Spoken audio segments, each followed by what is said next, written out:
Live Text Access, Training for Real-Time Intralingual Subtitlers.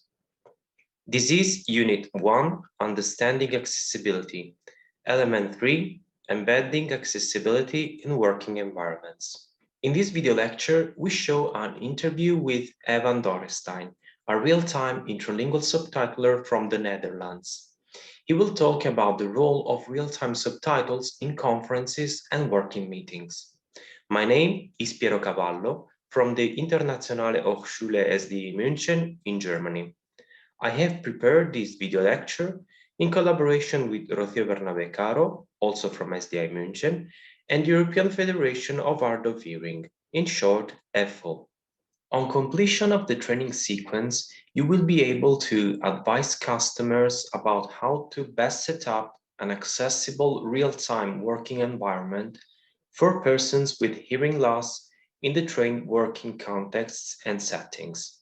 To achieve that, we will show testimonials and interviews of professionals.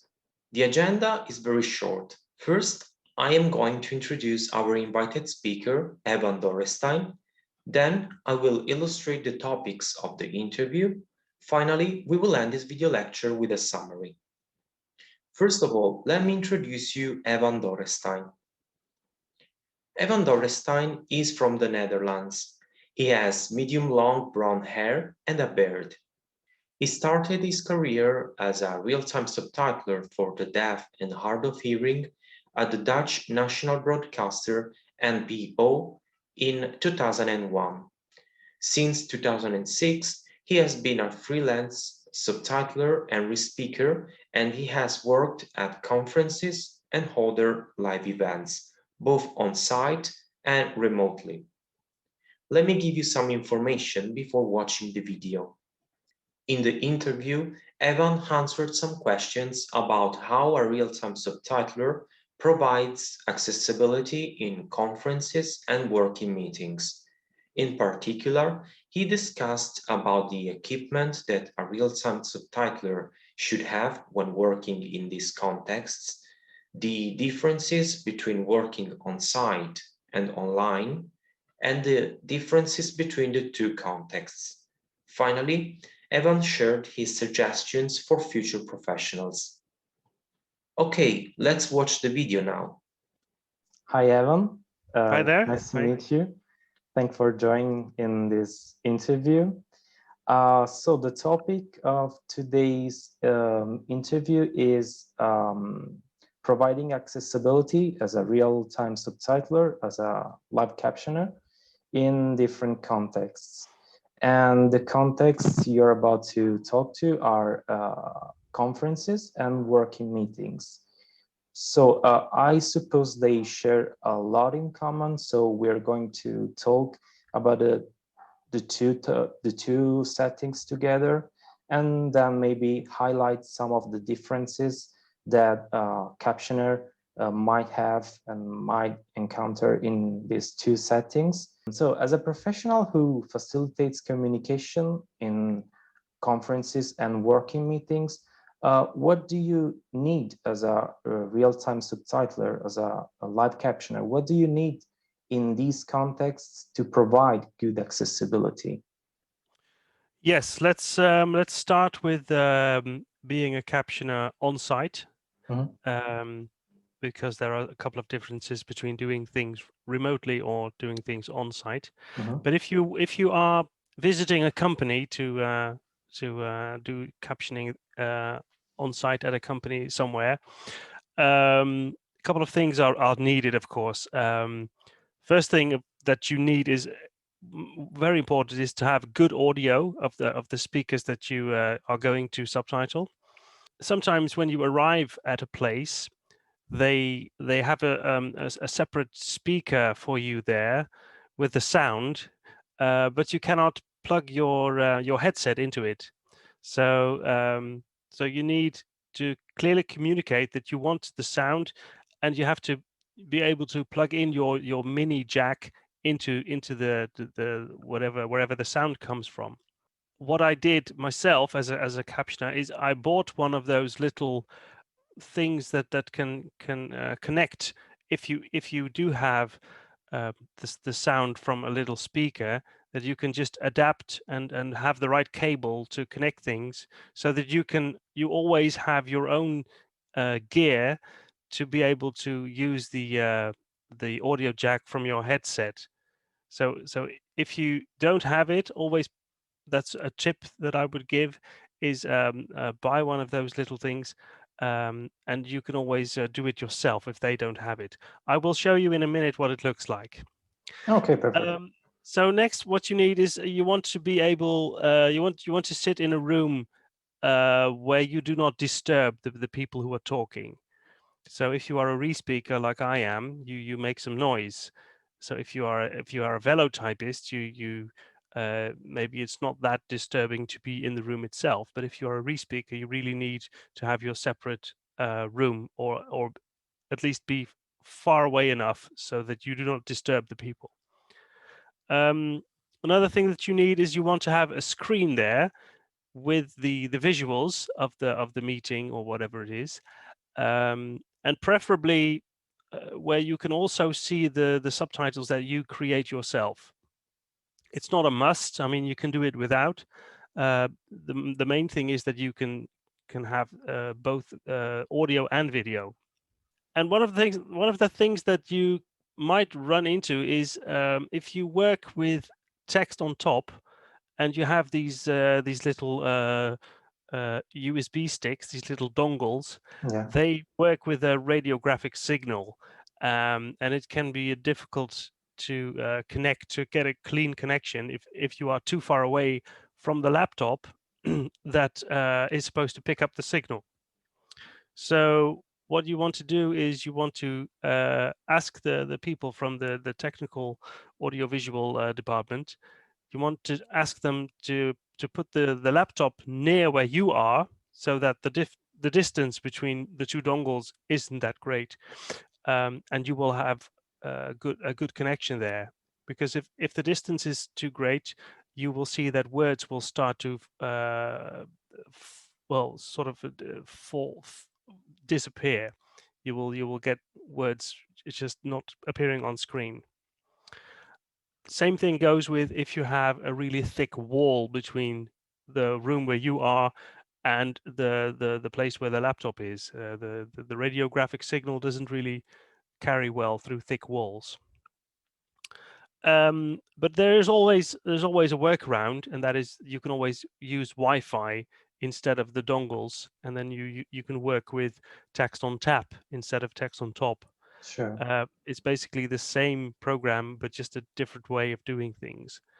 But it can happen that you both have a bad signal or connection because of the place where you work and where the laptop is, and you are in a place where the Wi-Fi isn't very good. Yeah. So I had that the other day. And what did you do in that case? In the end, we used the hotspot from my own mobile signal on my telephone. Wow. So we had reasonable Wi-Fi through my mobile phone, because the Wi-Fi in the building was not good enough. These things can happen sometimes, I guess. Yes. And what about the differences about the equipment that a live captioner must have in conferences and in working meetings? Are there any differences? Let me show you some things that I have in my kit. So what I prefer to work with is this headset. This is a gaming headset, basically. It has really large earpieces, so your ears are well inside of the earpads, so it's comfortable, and the quality of the audio is good. And it has two connections to so you have the pink one for the microphones and the green one for the audio, and you can always unplug the green one to get the audio from wherever it comes from. Now, what I was talking about earlier is this thing. This can connect with an XLR cable, which is a really those professional audio cables that they tend to use on site, and you can plug in your green little mini audio jack in here. So all you need is 2 little batteries for this. So this is a good thing to have in your kit. So it's basically a converter. Yes, it's a converter. Okay, yeah. An adapter. So these are the little dongles that I told you about, the Texon Top dongles, and they have a little radio signal. So always be aware of the distance that they have to travel. Another thing that I sometimes really enjoy having next to me is I have a mini iPad. So for my notes, if I don't have to print everything out, I can also have a little mini iPad next to me, or my phone, but it's a really small screen on my phone. So it's good for keeping your notes and the documents and the PowerPoint presentations on a little mini iPad in my case. So that's basically the most important things that I use for conferences on site. Oh, wait, I didn't tell you about this one. This is the Steno mask, and it goes over your mouth. And if you talk into this, you won't make much of a sound. So you will still hear something, but it's not disturbing. So sometimes there are situations where you can't be in a separate room, and they think that you are just going to sit there in the room with all the other people. So always have the Steno mask in your little suitcase, and then you'll be fine whatever happens. Yeah, and these are the basic features that the basic. Oh well, these are the advanced features, I would say. Yeah. These are the thing. I mean, the basic thing is just your laptop. A separate keyboard is always a good thing to have, because I'm much happier typing on a regular keyboard than on my laptop keyboard for corrections. So always have a separate keyboard with you. So if you have all these things, you won't. Well, oh yes, another one is an extension cable for your audio signal. So I have like a 3 meters long extension cable, just for bridging the gap between my the output of my headset to where the audio goes into. So extension cords are always nice to have. I also have an HDMI cable with me. Should they want to copy my text signal from my laptop screen directly into another laptop. I haven't really used that much though. But I have all sorts of cables with me. Always good to have a lot of cables and adapters and things. And also maybe 2 cable of the same thing, I guess. Like an extra I also cable. have an audio splitter. Let me see what I have. Oh yeah, so this thing is really important. This is your regular from a small cable input into a thick, big input cable. So this is a must. This is an essential thing. And this can also be very helpful if you have to share audio with a colleague. Okay. So these things, yeah, I think I've covered. And you use these equipment both for conferences and working meetings? Whenever I go on site to work, yes. I just have a suitcase full of equipment.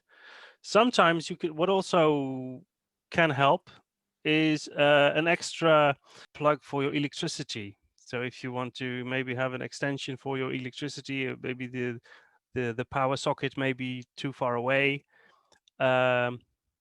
I must say 9 times out of 10, where you work, they will have that for you. But it can also be helpful to always have something for yourself for having power. Just you need to charge your laptop, but you also maybe need to charge your phone if your phone is your battery's nearly dead. So you might have to have two power sockets instead of just one.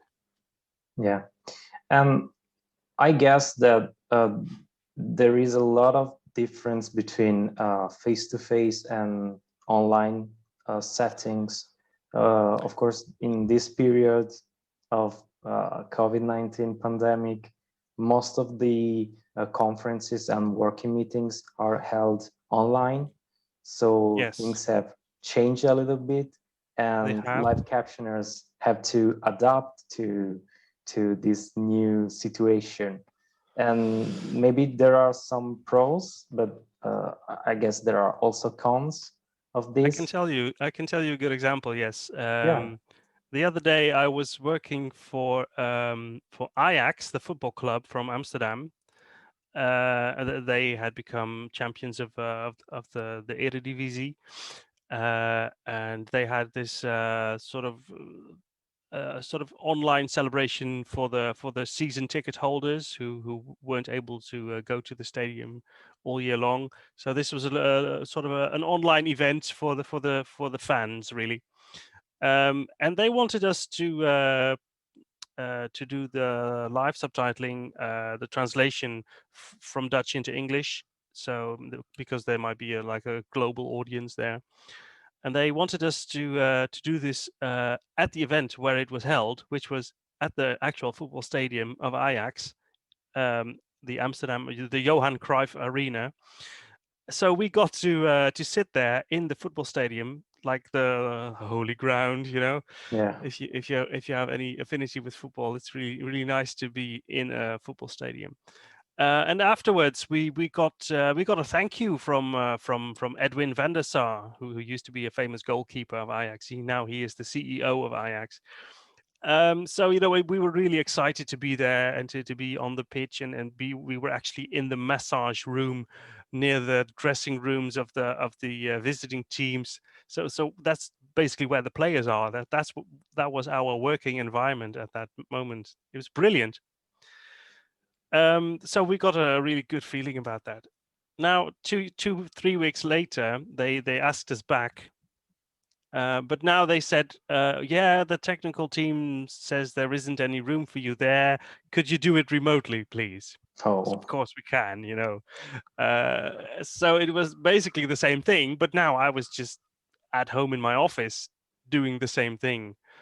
And you miss the buzz, you miss the excitement, and you miss the being part of something.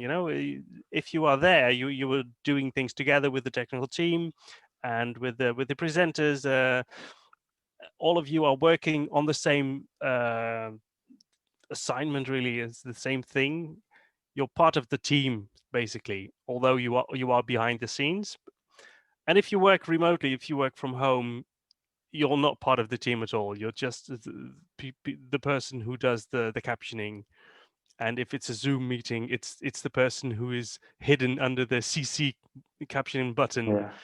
So it's a completely different way of doing things. And of course, it's easy, and you don't have to travel, and it's efficient, but it's not as much fun as being somewhere on site. Yeah, I can tell this. Yeah. But apart from this, does it change anything on the equipment from face-to-face and online meetings? It essentially no, because you have the same software you work with, only the settings are different. So you don't use a dongle or to send the text, but you do it through internet, and you still have usually like a Zoom call or WebEx or Skype or Microsoft Teams. That's where you get the feed to where you get the sound and the image. So it doesn't really matter that much, essentially, in doing the work. It's just a lot less fun. Yeah. And would you say that there are some pros on online settings? Well, absolutely. I mean, you don't have to fly all over Europe. I remember before COVID broke out, I got into planes. I went to Milan, I went to Vienna, to Berlin, to Stockholm, all these places, Paris, Brussels, Antwerp. I did a lot of things, and it was really quite exciting. But it leaves quite a large ecological footprint, Yeah. and it's a lot of time that you. It takes a lot of time. So ideally, I would like to see a hybrid form where you sometimes can do things on site, and sometimes you can just stay at home and do it from behind your own laptop at home in the Yeah. office. Yeah, many people are now switching from this hybrid, mindset of working remotely some days and face to face other days. Yes, and I think it really helps for companies as well, just to see your colleagues on site every so often at conferences. And for us, it's fun to be there as well. Yeah. And it sort of brings you, it strengthens the connection that you have with the client. If you can see them if you can see them face to face, if you can have some chit chat before and afterwards, and yeah, so I wouldn't want to lose the on-site experience. Yeah, of course. But online, maybe you have more time to spend with your family and so on. Or you can do 2-3 jobs in one day instead of just one. So financially, it can also be convenient to plan in more work on one day because you don't have to travel. Yeah, but it's more tiring. I guess it's more tiring online, because if you work more, yes, but you earn it more. also gives you energy if you come back from a job and people were happy with the work you did. That really sort of charges your batteries. Yeah. And one last question. What are your advices or recommendation for new professionals entering this field, and in particular in conferences, working in conferences and working meetings? Yes, one very important bit of advice is to know your software, know your stuff, know the technical things that you need to know, and don't just know how to work with it, but also learn how to explain it to a technical person who needs to also implement it in his working station. So it's important that you can tell the client what he or she needs to do in order to get things right, to get it to work. And if you don't know it, go out there with a colleague who does know, and pay attention, ask some questions, and make sure that you understand it yourself. Another bit of advice is always ask for some feedback from the person that you have been working for. Were they happy? Usually they will say nothing, and you just assume it was fine. But maybe they have some preferences. They might say, well, I didn't like the way the subtitles looked, for instance. Maybe the letters were too small, or the letters weren't visible enough because they were too white, and whenever the subtitles were over somebody who wore a white shirt, you could hardly read. These things are important to get feedback of, so that you can solve it for next time. And also it helps you to become better, because if you never get any feedback, you won't do anything different next time. Yeah. And maybe that should be the case. Another one is ask for materials beforehand. And sometimes you have a client who should do this for you, because there might be a subtitling company or whatever. Not everybody does as good a job of asking for the right documentation for the PowerPoint presentations, because otherwise sometimes people will read out an entire presentation and they will not do it in a very, very good way. They will just read it out at a very high pace, and it's impossible to adequately caption this if you do not have the text. But if you do have the text, you can have it on your second screen, so you can read along, and you can just read from your own screen and still get the information across. But if you don't have that information, it can be hell. Okay, so any other advices or tips you or I'm just looking around at my desk, and I see that I have 4 screens on my desk. oh wow. I have an iMac, I have a second screen for my laptop, I have my laptop screen, and I have a TV screen. And sometimes I use all of them at the same time. So I would definitely invest in having a second screen for your laptop, so you can have your presentation or the documentation. You can have it open on one screen, and you can have the text on top, or whatever it is you use to put in your input on another screen. And you can have a word list to look at that you might need. So yes, second screens. I'm a big fan of second and third screens. And also full screen. And fourth screen sometimes, yes. And you only have 2 eyes. What a bite. Yes, I have only have 2 eyes, but still, sometimes, yeah, if you have different speakers, different, you have different tabs open to get to the next PowerPoint or the next Word document. So yeah, you need these screens. Okay. Any last remarks about the differences on conferences and working meetings? Well, for work meetings, you often subtitle for just one person who is hard of hearing. And that changes the situation in that sense that he or she is the only person who reads your text. So you can usually be a bit more informal with these people, especially if you have communicated with them before. You maybe you are on a first name basis with them, and you can ask them directly for feedback. How would you like it?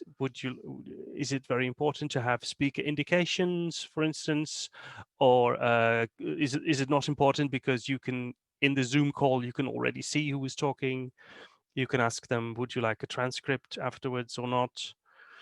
And you can also, if you are working for one person, maybe typos and spelling errors are not that a bigger deal as they would be maybe for subtitles that everybody would see. So if you are working for one person, don't bother too much if you make an error, rather than if you work for everybody to see, because they would say, well, these subtitles look unprofessional. I saw all these mistakes. But if it's for one person who is deaf or hard of hearing, they won't bother that much. Yeah. So I think that's it. Many thanks for your knowledge. Yes. For sharing with us your knowledge and it's been a all pleasure. this information. Thank you very much. Thank you. See you. All Bye. Right. Bye. The summary. To briefly sum up, we can say that working as a real-time subtitler, both in conferences and in working meetings, basically requires the same equipment, both on-site and online, with few differences in the settings. Then we have seen that it is extremely important to know and invest in good quality equipment. Lastly, we learned that feedback is essential to improve yourself. So always ask for feedback to your end users when possible. Exercises. The exercises for this video lecture are in the trainer's guide and the PowerPoint file.